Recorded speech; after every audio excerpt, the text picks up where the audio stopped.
Hello. Got to finish up chapter, what are we on? 7. So turn to page 36. So remember, Stanley was still digging that first hole, and we're hearing the tale of the pig and the girl and the 2 guys. So let's keep going. Using a shovel for support, he managed to get to his feet. "Where are we supposed to go to the bathroom?" he asked Magnet. Magnet gestured with his arms to the great expanse around him. "Pick a hole." "Any hole," he said. Stanley staggered across the lake, almost falling over a dirt pile. Behind him, he heard Magnet said, "But first, make sure nothing's living in it." After leaving Myra's house, Elia wandered aimlessly through the town until he found himself down by the wharf. He sat on the edge of a pier and stared down into the cold, black water. He could not understand how Myra had trouble deciding between him and Igor. He thought she loved him. Even if she didn't love him, couldn't she see what a foul person Igor was? It was like Madame Zeroni had said. Her head was as empty as a flower pot. Some men were gathering on another deck, and he went to see what was going on. A sign read, "Deck hands wanted. Free passage to America." He had no sailing experience, but the ship's captain signed him aboard. The captain could see that Elia was a man of great strength. Not everybody could carry a full-grown pig up the side of a mountain. It wasn't until the ship had cleared the harbor and was heading out across the Atlantic that he suddenly remembered his promise to carry Madame Zeroni up the mountain. He felt terrible. He wasn't afraid of the curse. He thought that was a lot of nonsense. He felt bad because he knew Madame Zeroni had wanted to drink from the stream before she died. Zero was the smallest kid in Group D, but he was the first one to finish digging. "You finished?" Stanley asked enviously. Zero said nothing. Stanley walked to Zero's hole and watched him measure it with his shovel. The top of his hole was a perfect circle, and the sides were smooth and steep. Not one dirt clod more than necessary had been removed from the earth. Zero pulled himself up to the surface. He didn't even smile. He looked down at his perfectly dug hole, spat in it, then turned and headed back to the camp compound. "Zero's one weird dude," said Zigzag. Stanley would have laughed, but he didn't have the strength. Zigzag had to be the weirdest dude Stanley had ever seen. He had a long skinny neck and a big round head with wild frizzy blonde hair that stuck out in all directions. His head seemed to bob up and down on his neck like it was on a spring. Armpit was the second one to finish digging. He also spat into his hole before heading back to the camp compound.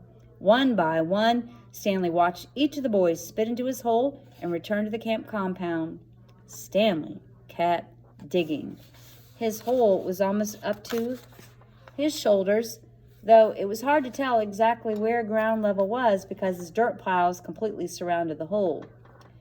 The deeper he got, the harder it was to raise the dirt up and out of the hole. Once again, he realized he was going to have to move the piles. His cap was stained with blood from his hands. He felt like he was digging his own grave. In America, Elia learned to speak English. He fell in love with a woman named Sarah Miller.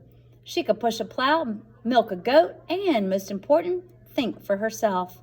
She and Elia stayed up half the night talking and laughing together. Their life was not easy. Elia worked hard, but bad luck seemed to follow him everywhere. He always seemed to be in the wrong place at the wrong time. He remembered Madame Zeroni telling him that she had a son in America. Elia was forever looking for him. He'd walk up to complete strangers and ask if they knew someone named Zeroni or had ever heard of anyone named Zeroni. No one did. Elia wasn't sure what he'd do if he ever found Madame Zeroni's son anyway. Carry him up a mountain and sing the pig lullaby to him? After his barn was struck by lightning for the third time, he told Sarah about his broken promise to Madame Zeroni. "I'm worse than a pig thief," he said. "You should leave me and find someone who isn't cursed." "I'm not leaving you," said Sarah, "but I want you to do one thing for me." "Anything," said Elia. Sarah smiled. "Sing me the pig lullaby." He sang it for her. Her eyes sparkled. "That's so pretty. What does it mean?" Elia tried his best to translate it from Latvian into English, but it wasn't the same. "It rhymes in Latvian," he told her. I could tell, said Sarah. A year later, their child was born. Sarah named him Stanley because she noticed that Stanley was Yelnats spelled backward. Sarah changed the words of the pig lullaby so that they rhymed, and every night she sang it to little Stanley. If only, the woodpecker sighs, the bark on the tree was as soft as the skies, while the wolf waits below, hungry and lonely, crying to the moon, if only, if only. Stanley's hole was as deep as a shovel, but not quite wide enough on the bottom. He grimaced as he sliced off a chunk of dirt, then raised it up and flung it into a pile. He laid his shovel back down onto the bottom of his hole, and to his surprise, it fit. He rotated it and only had to chip off a few chunks of dirt here and there before it could lie flat across his hole in every direction. He heard the water truck approaching and felt a strange sense of pride at being able to show Mr. Sir or Mr. Pendanski that he had dug his first hole.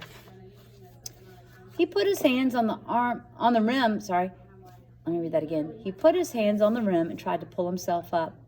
He couldn't do it. His arms were too weak to lift his heavy body. He used his legs to help, but he just didn't have any strength. He was trapped in his hole. It was almost funny, but he wasn't in the mood to laugh. Stanley, he heard Mr. Pendanski call. Using his shovel, he dug 2-foot holes in the hole wall. He climbed out to see Mr. Pendanski walking over to him. I was afraid you'd fainted, Mr. Pendanski said. You wouldn't have been the first. I'm finished, Stanley said, putting his blood-spotted cap back on his head. All right, said Mr. Pendanski, raising his hand over for a high five, but Stanley ignored it. He didn't have the strength. Mr. Pendanski lowered his hand and looked down at Stanley's hole. Well done, he said. You want to ride back? Stanley shook his head. I'll walk. Mr. Pendanski climbed back into the truck without filling Stanley's canteen. Stanley waited for him to drive away, then took another look at his hole. He knew it was nothing to be proud of, but he felt proud nonetheless. He sucked up his last bit of saliva and spat. Oh man, I feel tired just reading that. So that is the end of chapter 7.